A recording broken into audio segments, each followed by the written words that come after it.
السلام علیکم ورحمۃ اللہ وبرکاتہ۔ الحمدللہ رب العالمین، والصلاة والسلام علی اشرف الانبیاء والمرسلین نبینا محمد وعلی آلہ واصحابہ اجمعین وبعد۔ اس حلقے میں جدید مناہج کی حقیقت کے ہمارے سامنے جو موضوع ہے وہ یہ ہے کہ جو صوفیت کا سلسلہ نقشبندی ہے اس کی کیا حقیقت ہے۔ سوال کا جواب چل رہا ہے، اس جواب میں یہ آیا ہوا ہے کہ تصوف کے چاروں سلسلوں سے جڑے ہوئے ہیں، چشتی، قادری، نقشبندی، سہروردی۔ تو ہم نے دو پڑھ لیا ہے سلسلہ، چشتی اور قادری۔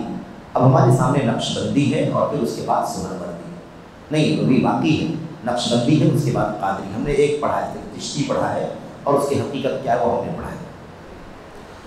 آئیے دیکھتے ہیں کہ نقشبندی سلسلہ کیا ہے، کہاں سے شروع ہوا، اس کی کیا حقیقت ہے اور ان کے عقائد کیا ہیں۔ نقشبندی یہ سلسلہ کہتے ہیں، اسے سلسلہ خواجگان بھی کہا جاتا ہے۔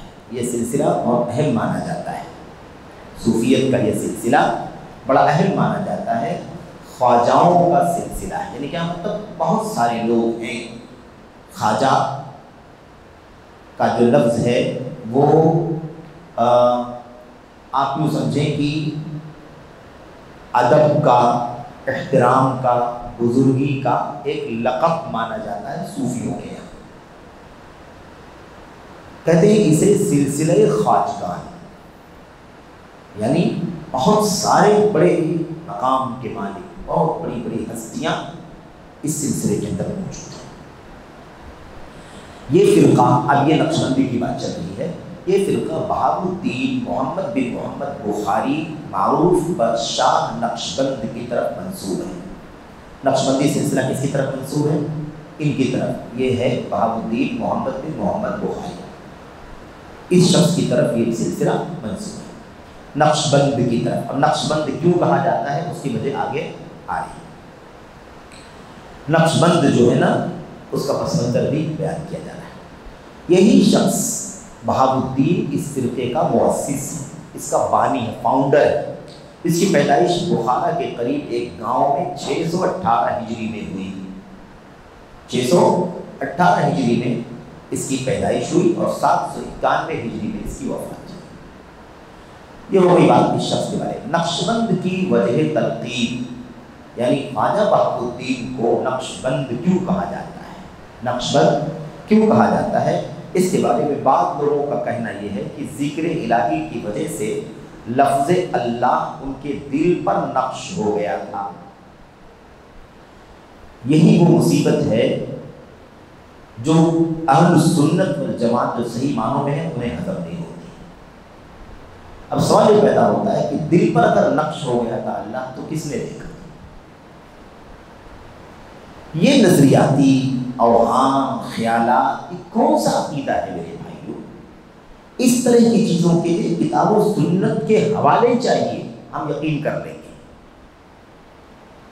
لیکن اب یہ کہنا کہ ان کو نقشبند اس لیے کہتے تھے کیونکہ اللہ کا اتنا ذکر کرتے تھے کہ اللہ کا لفظ ان کے دل پر نقش ہو گیا تھا۔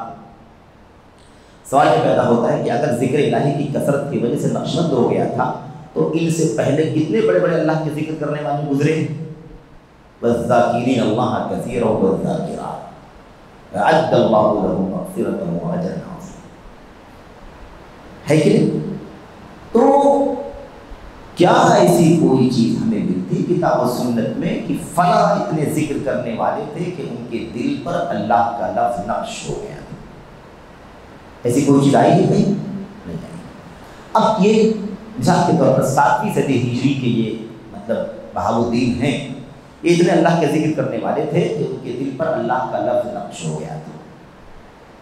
صحیح بات ہے، دل تو دکھائی نہیں دیتا بھائی، کہ دل کو کیسے دیکھ لے گا؟ اور آج کا ٹیکنیکل دور بھی نہیں ہے کہ کوئی راستہ ہو اسکیننگ کا جس سے پتہ چلے، بہت پرانی بات ہے۔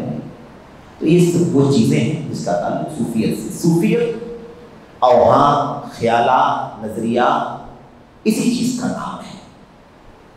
کوئی مستند دلیل نہیں، کوئی اس کی بنیاد نہیں، لوگوں کے اپنے بنائے ہوئے طریقے عام طور پر۔ اور یہ بھی کہا گیا ہے کہ نقشبند اس لیے کہا گیا ہے کہ رسول اللہ صلی اللہ علیہ وسلم نے اپنی ہتھیلی مبارک شیخ محمد بہاء الدین اویسی کے دل پر رکھا۔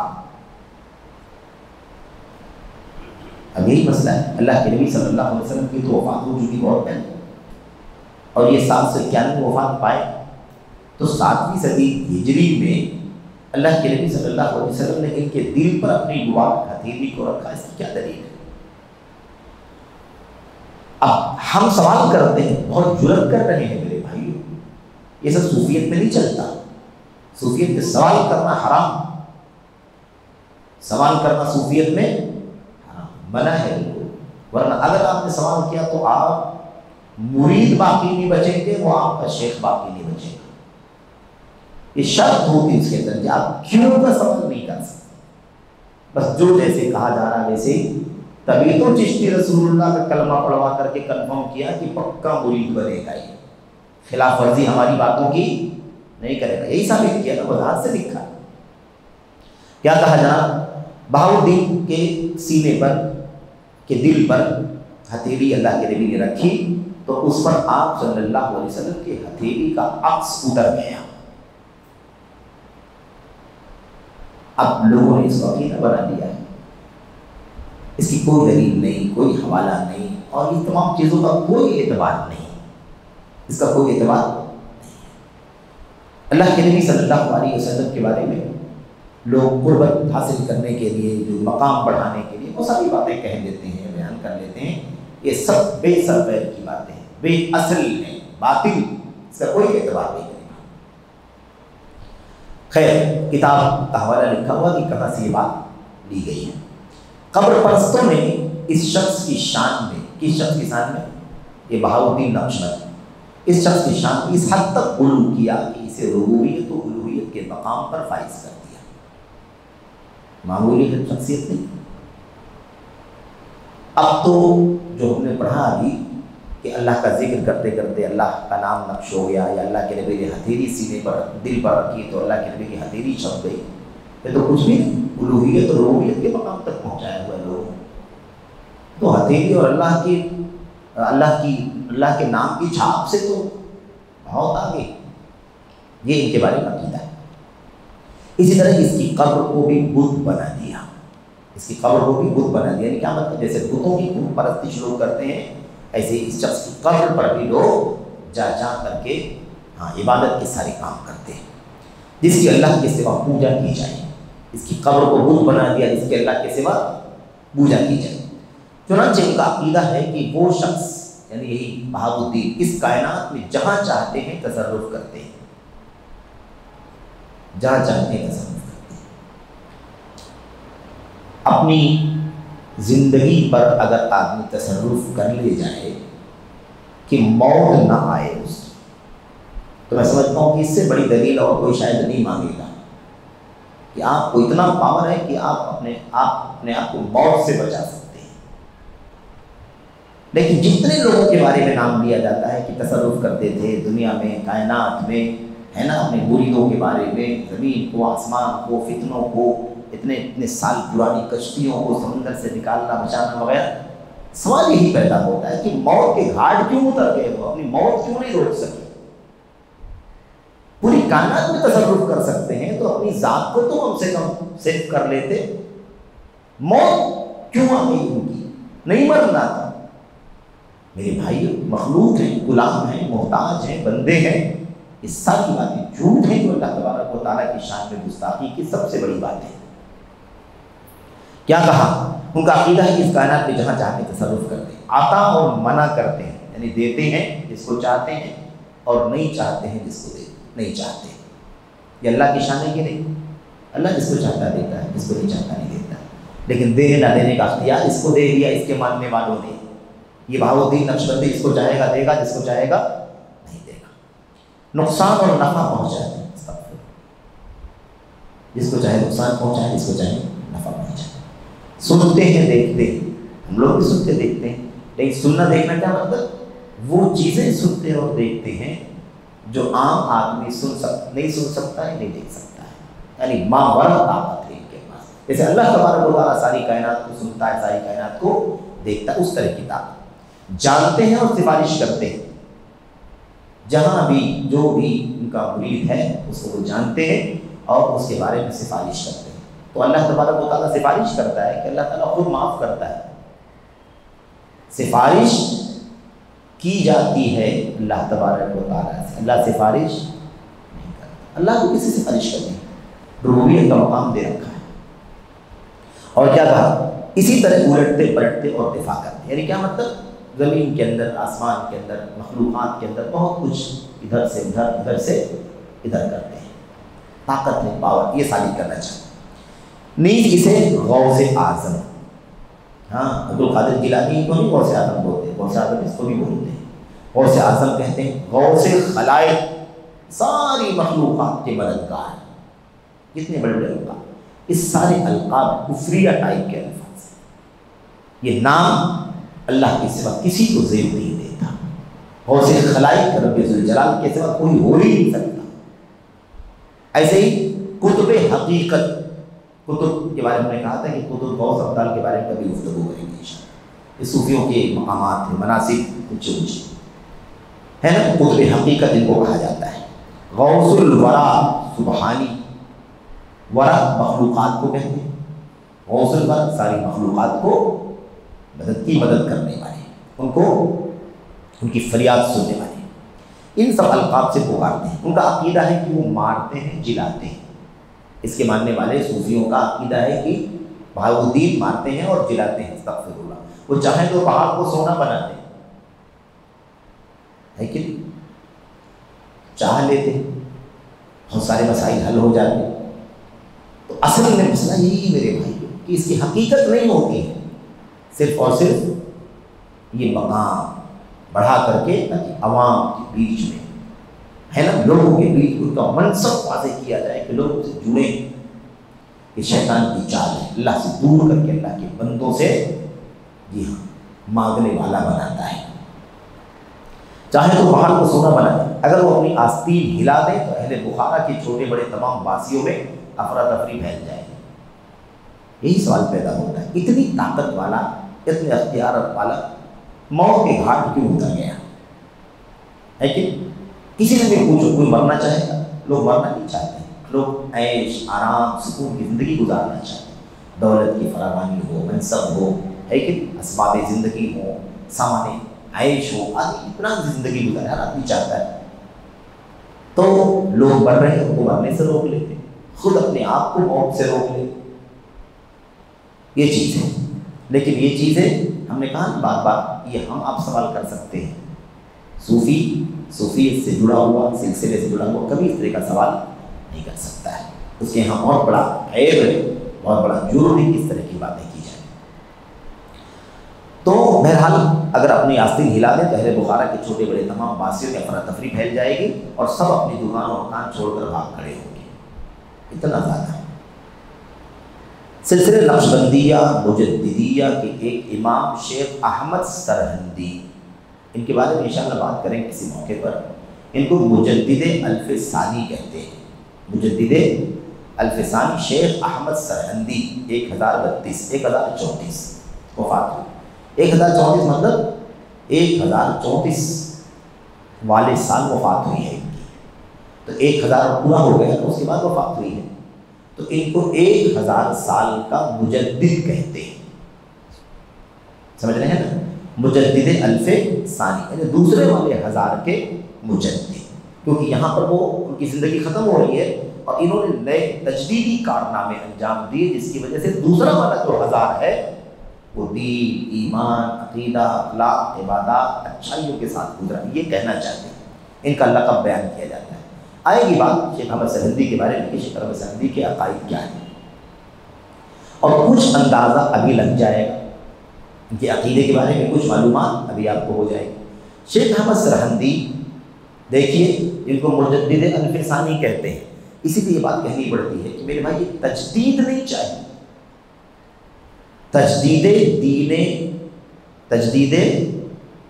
دین محمد صلی اللہ علیہ وسلم چاہیے، تجدید سنت رسول چاہیے، تجدید حدیث رسول چاہیے، وہ دین جو اللہ کی کتاب میں اترا، نبی کی سنت میں اترا، سلف صحابہ نے ہم تک پہنچائے، اس دین میں جو برائیاں، عقیدے کا فساد، عمل کا فساد، اخلاق، کردار، سلوک کا فساد ہے، اس کی اصلاح کا کام ہوگا تو تجدید کہلائے گی، جس کے بارے میں اللہ کے نبی نے فرمایا تھا کہ اللہ تبارک و تعالیٰ ہر 100 سال پر ایسے لوگوں کو بھیجتا ہے جو امت کے دین کی تجدید کر، ان اللہ یبعث علی رأس کل 100 سنۃ من یجدد لها دینہا۔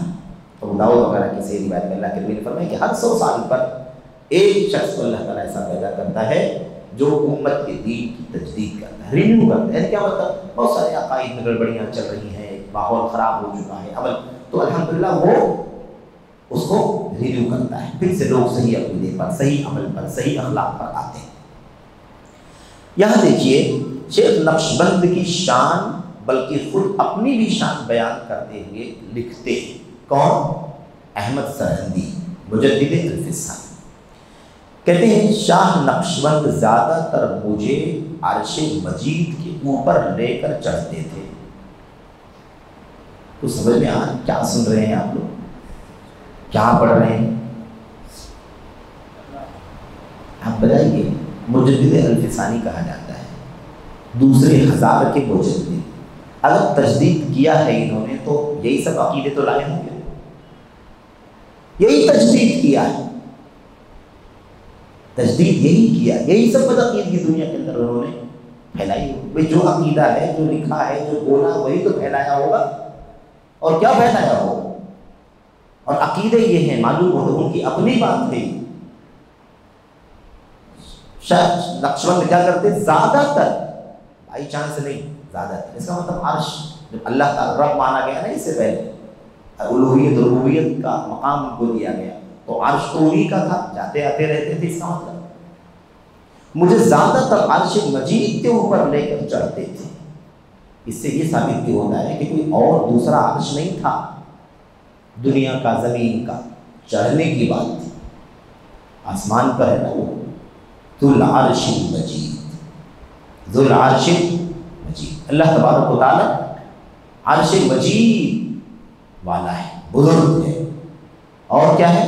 فعال لما یرید، جو چاہے کرنے والا ہے، سب گزر چکا، نفع پہنچانا، نقصان پہنچانا، دینا نہ دینا، ساری چیزیں یہ ہے جناب۔ ایک مرتبہ مجھے لے کر اوپر گئے، ہاں مجدد الفسانی بھی جا چکے ہیں، عقیدہ دیکھ لو، کوئی اور بیان کرتا تو ہم تردید کر دیتے کہ یہ مبالغہ ہے، شیخ احمد سرہندی تو صحیح عقیدے کے تھے، توحید، سنت، عقیدہ، آخرت، لیکن یہ خود بیان کر رہے ہیں، اور انہی سے بیعت تھے، انہی سے مرید تھے، اسی لیے ساری باتیں لکھی ہیں کہ مجھے عرش مجید پر اکثر لے کر جایا، اوپر لے کے چڑھتے تھے۔ ایک مرتبہ مجھے لے کر اوپر گئے تو میں، دیکھیے آپ کہتے ہیں، تو میں اس سے اتنا بلند ہوا جتنا روئے زمین اور عرش کے درمیان کا فاصلہ ہے۔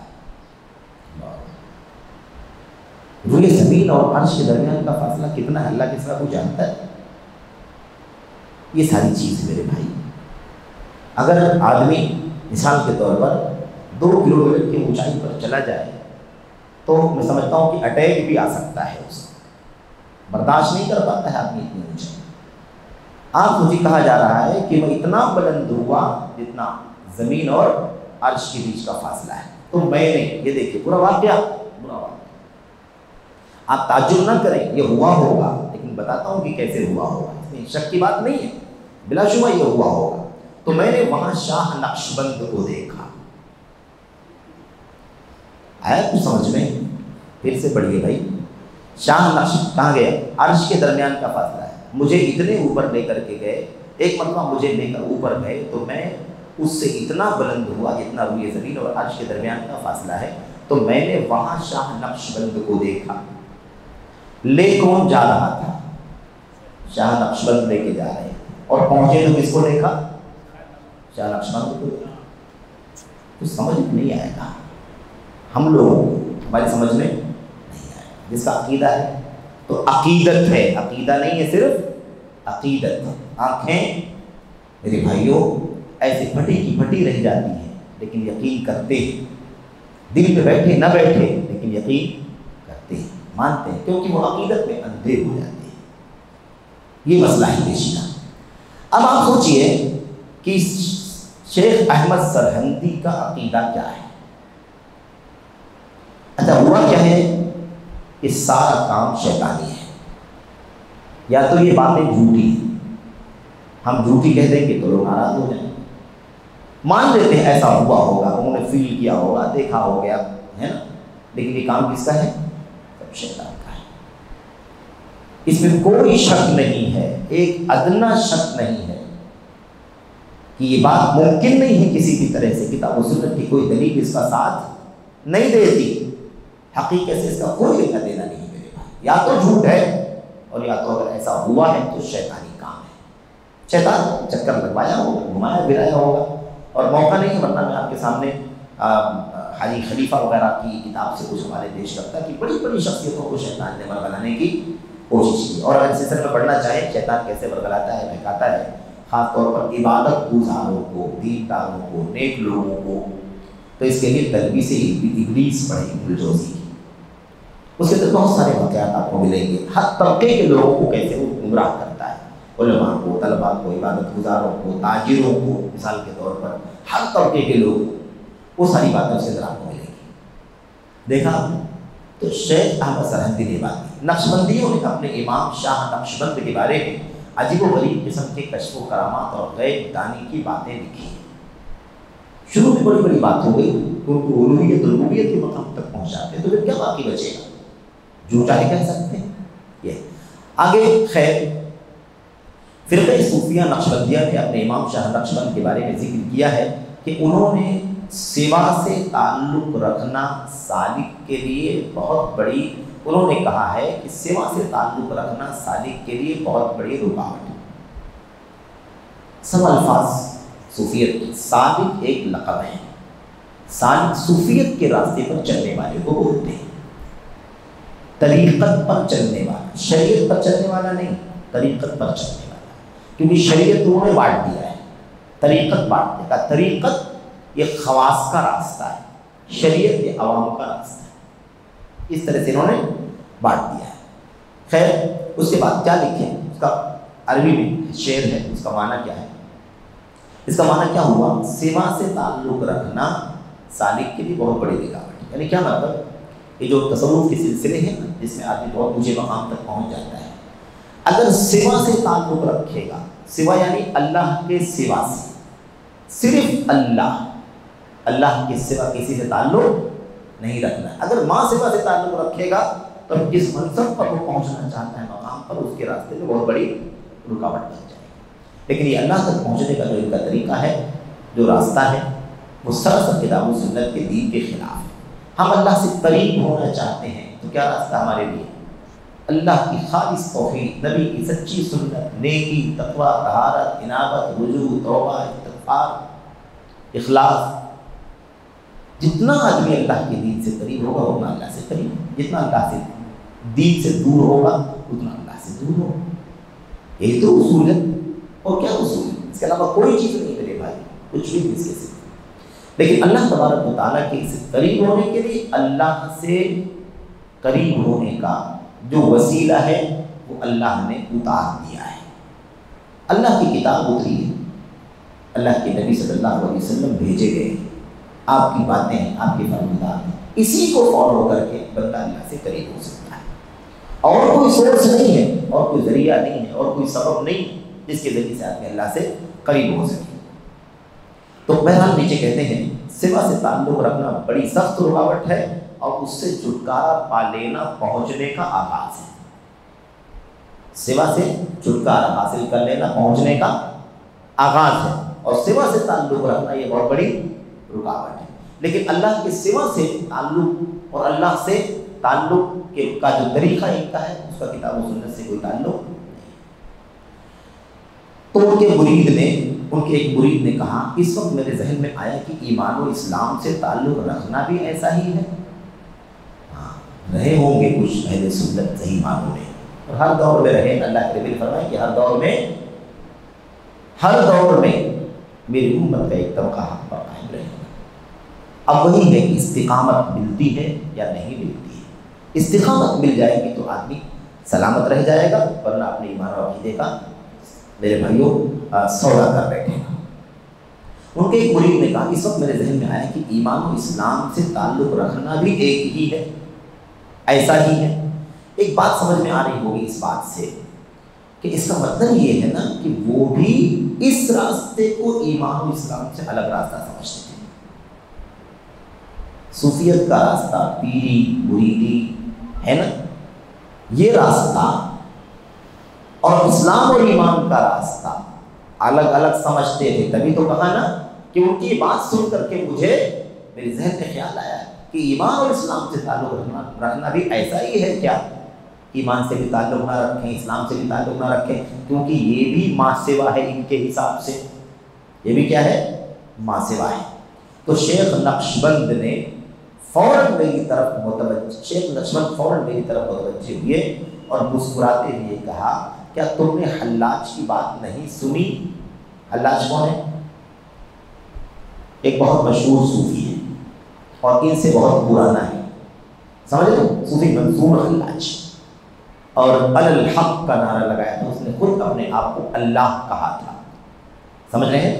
اور بہرحال اس وقت کے جو علماء سنت تھے ان کے فتوے کے مطابق اس شخص کو قتل کیا گیا تھا۔ خیر وہ بھی تاریخ ہے پوری کی، کیا اور ہے کیا ہے، ہم لوگ مطلب جانبی جزوی طور پر گزر رہے ہیں، صوفیت نہیں پڑھ رہے ہیں۔ صوفیت ایک الگ موضوع ہے پورا، اسے اگر ہم پڑھیں بیٹھ کر کے تو جتنے بڑے بڑے نام ہیں ان کی حقیقت، ان کی کہانیاں سب سامنے آئیں گی، ٹھیک ہے۔ اس میں سب سے معروف نام جو ہے نا صوفیت کے سلسلے میں وہ ابن عربی کا ہے، جس نے کئی کتابیں لکھی ہیں اور گمراہی کا بہت بڑا دروازہ کھولا ہے اسے، سمجھ رہے ہیں؟ اور ترکیوں والی جو فلم چل رہی تھی ابھی، اس میں اس کا سب سے بڑا دینی کردار ثابت کیا گیا ہے۔ اس کی عقائد سراسر کفریہ، سراسر شرکیہ، وہ بندے اور اللہ کے بیچ میں کوئی فرق نہیں سمجھتا ہے، وہ صاف کہتا ہے ابن عربی العبد رب والرب عبد یا لیت شعری، کہتا ہے کہ بندہ رب ہے اور رب ہی بندہ ہے، مجھے سمجھ بھی نہیں آتا میں کس کی پوجا کروں۔ یہ کس کا عقیدہ ہے؟ ابن عربی کا۔ ابن عربی کا مسئلہ یہ ہے نا کہ یہ اپنے مقام پر پہنچنے کا مطلب سمجھتے ہیں کہ پھر بندے اور اللہ میں کوئی فرق نہیں رہ جاتا، یہ ان کا نظریہ ہے۔ خیر دیکھیے کیا کہتا ہے، کیا تم نے حلاج کی بات نہیں سنی کہ کیا کافر ملحد بدین کی طرح کی روح مقدس نہیں ہے؟ اللہ اکبر۔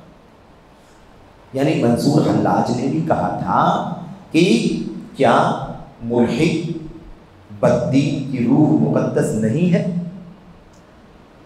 یعنی ایک آدمی کافر ہے، ایک آدمی بدین ہے، بے دین ہے، ملحد ہے، زندیق ہے، تو اس کی روح بھی مقدس ہے، کیوں مقدس نہیں ہے اس کی روح؟ کیا اس کی روح مقدس نہیں ہے؟ یعنی اس کی بھی روح کیا ہے؟ مقدس۔ آپ بتائیے کیا مقدس ہے کافر کی روح، ملحد کی روح؟ لیکن صوفی منصور حلاج کا یہ عقیدہ ہے تو نقشبند نے فوراً اپنے شاگرد کو سمجھانے کے لیے پیش کر دیا۔ آگے دیکھیے کیا ہے، کیا کہا تھا اس نے؟ عربی میں ہے، شعر جو ہے کفرت بدین اللہ والکفر واجب لدی وعند المسلمین قبیح۔ ابھی سمجھ میں آ جائے گا کہ اسلام ایمان الگ ہے اور صوفیت الگ ہے۔ کہتا ہے میں نے اللہ کے دین کا کفر کیا، استغفر اللہ، ہم اللہ کے دین کو ماننے والے ہیں، متبع۔ کہتا ہے یہ میں نے اللہ کے دین کا کفر کیا اور میرے نزدیک کفر واجب ہے، لیکن مسلمانوں کے ہاں بہت بری چیز ہے، تو مسلمانوں کا دین الگ ہے اور ان کا دین الگ۔ افسوس یہ کہ مسلمان اسلام کا کلمہ پڑھنے والا ان سب کو اپنا پیشوا مانتا ہے، ان سب کو اپنا امام مانتا ہے، ان سب کے ہاتھ پر بیعت کرنا چاہتا ہے، ان کے سلسلوں سے جڑنا ان کے دین کی بنیاد۔ المہند علی المفند میں اسی کی وضاحت ہے۔ علماء اہل سنت اہل دیوبند نے اپنے عقیدے کو اس کتاب میں باقاعدہ منصوبہ بند، ایک لمبا پس منظر ہے، اختلاف، جھگڑا، تمہارا یہ عقیدہ ہے، تمہارا یہ عقیدہ ہے، تمہارا یہ عقیدہ ہے، تو ان تمام اختلافات سے بچنے کے لیے انہوں نے اپنا عقیدہ کیا ہے وہ ایک کتاب میں جمع کروا دیا، لکھوا دیا، اور اس پر تقریباً متحدہ ہندوستان، پاکستان، بنگلہ دیش، افغانستان وغیرہ وغیرہ کے تقریباً 150 علماء کی دستخط ہے اس کے اوپر۔ یہ المہند المفند کی، اور ان کا عقیدہ کیا ہے کہ ہم چاروں سلسلے سے جڑے ہوئے ہیں، نقشبندی، شہروردی، چشتی، قادری، سب سے جڑے ہوئے. یہ نقشبندیوں کا عقیدہ ہے، یہ نقشبندیوں کا عقیدہ ہے میرے بھائیوں، اس سے جڑے ہوئے ہیں وہ. اب کیا کہیں گے ہم، کیا سوچیں؟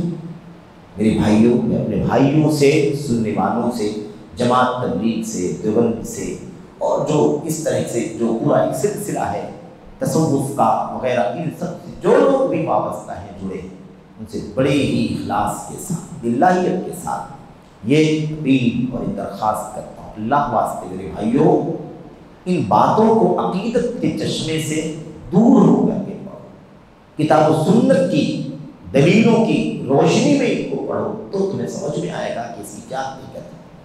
کیا یہ دین، یہ نقشبند کی بات چل رہی ہے، اس نقشبند کے لوگ بیعت ہیں، اور المحمد المفند میں یہ میرے بھائیوں لکھا ہوا ہے کہ ہم سلسلے کے تصوف کے چاروں سلسلوں سے جڑے ہوئے ہیں. خیر، مسلمانوں کے یہاں بری چیز ہے، یعنی صوفیوں کے یہاں صوفیت ایک الگ تھی اور مسلمانوں کا دین الگ، کیونکہ ہمارے یہاں تو واجب ہے اور مسلمانوں کے یہاں بہت بری چیز ہے. ایک دم واضح ہو گیا، واضح ہو گیا کہ دونوں راستے کیا ہیں، ایک دم الگ الگ. اچھا، اب اس کے بعد شیخ شمس الدین افغانی، آپ نے شاید نام سنا ہوگا، چوٹی کے عالم اور امام گزرے ہیں، پشاور کے علاقے میں، ان کا ایک جامعہ بھی تھا، ادارہ بھی تھا، وفات ہو گئی ہے. شیخ شمس الدین افغانی رحمۃ اللہ علیہ نے اس عقیدے پر، یہ جو عقیدہ میں بیان کیا گیا، اس عقیدے کے بارے میں کیا کہتے ہیں؟ کہتے ہیں اگر یہ بات نقشبند کے بارے میں صحیح طور پر ثابت ہے، یہ ایک امانت ہے کہ ہمیں ذاتی دشمنی نہیں ہے نقشبند سے، کوئی ذاتی دشمنی نہیں ہے، اور نہ ہم یہ چاہتے ہیں کہ کسی بندے کا، اللہ کے بندے مسلمان کا یہ عقیدہ، بالکل نہیں چاہتے، اللہ نہ کرے کہ کسی کا ایسا گندہ عقیدہ ہو، لیکن نقشبند کے بارے میں عقیدہ لکھا ہوا ہے، اس لیے اس کا اظہار کرتے ہیں. شمس الدین افغانی کہتے ہیں رحمۃ اللہ علیہ، اگر یہ بات نقشبند کے بارے میں صحیح طور پر ثابت ہے تو مجھے اس میں ادنا شک نہیں کہ وہ بہت بڑا ملحد، بددین، زندیق اور اللہ کے دین کا کافر تھا. کیونکہ صاف کہہ رہا ہے کفرت بدین اللہ، میں اللہ کے دین کا میں کفر کرتا ہوں، اور کفر واجب. یہ میرے نزدیک، ہمارے نزدیک تو بہت اچھی چیز ہے، واجب ہے، لیکن مسلمانوں کے یہاں بہت بری چیز ہے. ہم نے کہا نا پہلے ان کے یہاں شریعت نہیں ہے، دین و شریعت نہیں ہے، طریقت، صوفیت کا راستہ اور سلسلہ، ادھر چلنا ہے، ادھر نہیں چلنا. یہ تو جاہلوں کا، عوام کا کام ہے جو اوپر شریعت کی چیزوں کے پیچھے بھاگتے ہیں. وہ اللہ والے لوگ ہیں جو طریقت پر چلتے ہیں. تو میرے بھائی اگر آپ یہ سب باتیں سنیں گے نا تو آپ کہیں گے کہ واقعی تصوف یہ ایک مکمل دین ہے، ایک دھرم ہے جو اسلام کے اگینسٹ کھڑا کیا گیا ہے. کیونکہ سارے اس کا کیا تعلق ہے اس دین سے میرے بھائی، اس عقیدے سے کیا تعلق ہے اسلام؟ اسلام ان عقیدوں کو تو مٹانے کے لیے دنیا میں آیا، یہ کفر، شرک، غضب کے لیے مٹانے، ختم کرنے کے لیے دنیا میں آیا تھا، لیکن اس کو دین بنا دیا گیا. اور کیا کہا، وہ بہت بڑا ملحد، بددین، زندیق اور اللہ کے دین کا کافر تھا. اور حلولیوں، وحدت الوجودیوں اور بددینوں، زندیقوں کے امام صوفی حسین بن منصور حلاج 309 ہجری میں اس کی وفات ہوئی، اس کے پیروکاروں میں سے تھا. نقشبند کون تھا؟ نقشبند کون تھا؟ اس عقیدے کے مطابق میرے بھائی سراسر ایک پرلے درجے کا ملحد اور بے دین تھا. شیخ شمس الدین افغانی کہتے ہیں. کیوں؟ اسی طرح سے حلولی، یہ بھی بات آئے گی انشاءاللہ کہ حلول کیا ہے، وحدت الوجود کیا ہے. حالانکہ سب معروف الفاظ ہم طور پر جانتے ہیں. حلول کا مطلب ہوتا ہے داخل ہو جانا، شربت کا پانی میں مل جانا، تحلیل ہو جانا، داخل ہو جانا. تو حلول کے معنی ہو جاتے ہیں داخل ہو جانا. عقیدہ کیا ہے؟ عقیدہ یہ ہے کہ اللہ تبارک و تعالی اپنی کائنات میں حلول کیے ہوئے ہیں، جس کو بھی دیکھو مخلوق میں سے تو اللہ ہی کا مظہر ہے. یہ کفری عقیدہ، یعنی کوئی نعوذ باللہ جتنے مخلوقات دکھائی دے رہی سب کیا ہے؟ اللہ کا مظہر ہے. یہ ان کا عقیدہ ہے. وحدت الوجود، دنیا میں صرف ایک وجود ہے، اللہ کے سوا کوئی چیز موجود نہیں. تو جو چیز بھی موجود دکھائی دے رہی وہ کیا ہے؟ نعوذ باللہ. یہ دنیا کا سب سے بدترین شرک اور کفر ہے، اس سے بدترین شرک یہ زمین پر نہیں۔ یہ مشرکین مکہ، کفار مکہ، ابو جہل، ابو لہب کے کفر سے بھی بدترین کفر ہے۔ انہوں نے چند کو اللہ کے ساتھ شریک کیا تھا، انہوں نے ساری مخلوق کو اللہ بنا دیا۔ کتنا گندا عقیدہ ہے۔ چاہیے جائے کہ اللہ سبحانہ و تعالیٰ کا ولی ہو، یعنی نقشبند اللہ کا ولی ہو، بہاؤالدین نقشبند تو بہت دور کی بات ہے، پہلے درجے کا وہ ولی بدین ہوگا اس عقیدے کے مطابق، تو کیا دیوبندیوں کی توحید و سنت کا دعویٰ کرتے ہوئے نقشبند کی طرف نسبت کرنے کی شرم نہیں؟ کس نے کہا ہے؟ شیخ شمس الدین افغانی، 3 جلدوں میں ان کی کتاب ہے، اس سے پہلے بھی ذکر آیا تھا، جروح علماء الحنفیہ فی ابطال عقائد القبوریہ۔ بہرحال یہ ہے۔ اب خلاصہ کچھ پڑھ لیں جلدی ہے نا، اس کے بعد قادریہ کی بات آئے گی۔ کہتے ہیں بہرکیف نقشبندیہ ایک صوفی فرقہ ہے، صوفی فرقہ اور تصوف کا معروف سلسلہ ہے، تصوف کا ایک معروف چین زنجیر ہے۔ اس کے فروعات میں یعنی اس کی شاخیں برانچز جو نکلی ہیں اس میں فرقہ مجددیہ بھی ہے، فرقہ دیوبندیہ بھی ہے، فرقہ تبلیغیہ بھی ہے، اور پنج پیریہ۔ اصل یہی ہوتا ہے، کچھ چیزیں ایسی ہوتی ہیں کہ وہ تردید کرنے کے بجائے بتانے میں آ جاتی ہیں۔ اب یہ لفظ آپ نے پہلی بار سنا ہوگا، پنج پیریہ کون سا فرقہ ہے؟ یہ بھی ایک فرقہ ہے جن کے یہاں 5 پیروں کا عقیدہ ہے۔ پنج پیر، 5 پیر، جیسے پنجتن 5 شیعوں اور حافظیوں کے یہاں ہے، ایسے پنج پیر۔ خیر اس کی بات آئے گی انشاءاللہ۔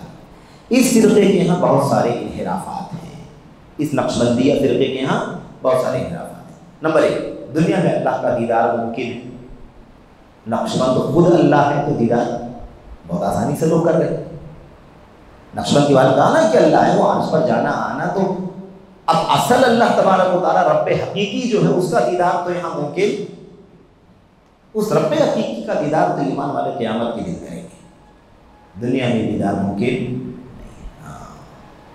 یہ بات سمجھ لینی چاہیے۔ اب اگر دنیا میں اللہ کا دیدار ممکن ہے تو وہ اللہ نہیں ہے، وہ کون ہے؟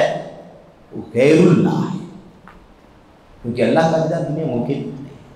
یہ ہے نمبر 2، اللہ کے سوا ان کے مشائخ سے استعانت جائز ہے۔ کس کے مشائخ؟ نقشبندیت کے جو پیر ہیں، مولوی ہیں، ان کے استعانت جائز، مدد مانگنا جائز ہے، استغفر اللہ۔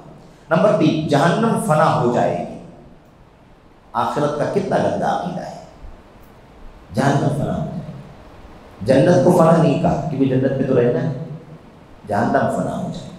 اچھا نمبر 4، وحدت الوجود، یعنی دنیا میں صرف اللہ ہی کی ذات موجود ہے، یہ ان کا عقیدہ ہے، اللہ کی سب موجود نہیں ہے۔ نمبر 5، انہیں علم غیب ہوتا ہے۔ کن کو؟ وحدت نقشبندیوں کو وحدت الوجود کو علم غیب ہوتا ہے۔ یہ 5 بڑے بڑے عقائد ہیں جو ان کے یہاں عقیدے کے موٹی موٹی جو باتیں ہیں وہ کتاب و سنت کے خلاف ہیں۔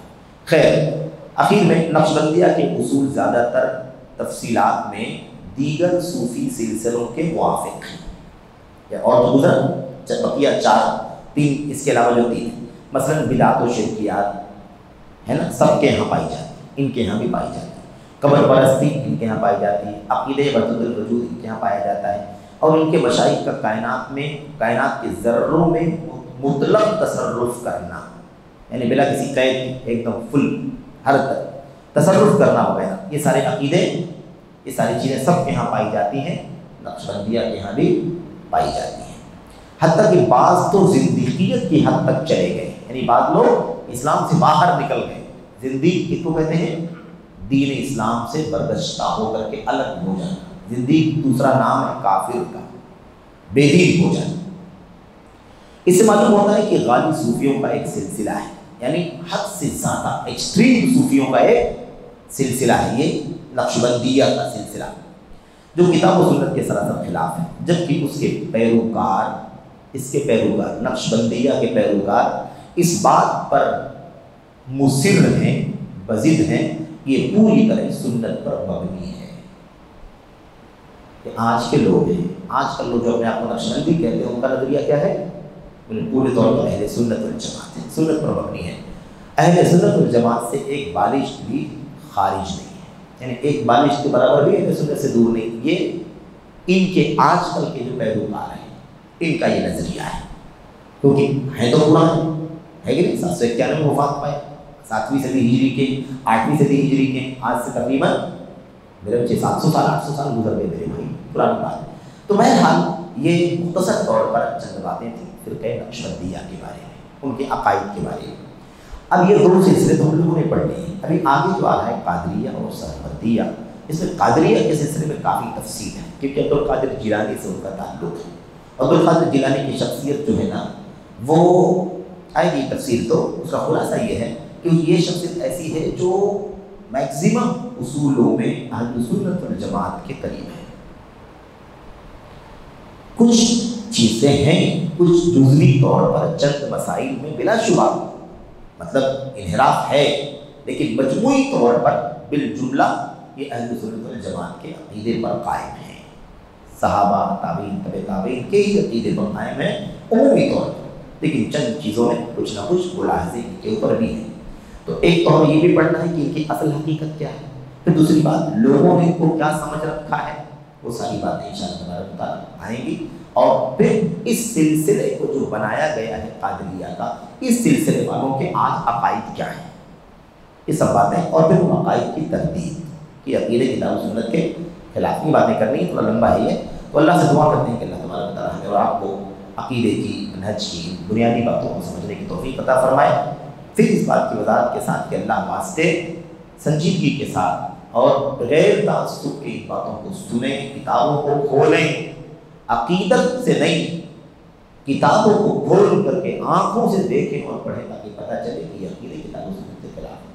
ہم نے بار بار کہا ہے کہ یہ برائے نصح اور برائے خیر خواہی یہ بات کہی جا رہی ہے، کسی پر تنقید نہیں، کسی کی ذات سے کوئی نفرت اور دشمنی نہیں، بلکہ ہمیں اپنے بھائیوں سے محبت ہے، ہم چاہتے ہیں کہ یہ اللہ تعالیٰ کی سچی کتاب اور نبی کی سنت و سلف کے طریقے پر رہ کر کے اسلام کو میرے بھائیوں مانیں، فالو کریں، اس کے مطابق زندگی گزاریں۔ آمین رب العالمین، صلی اللہ علیہ وسلم وبارک علی نبینا محمد وعلی آلہ وصحبہ اجمعین۔ السلام علیکم ورحمۃ اللہ وبرکاتہ۔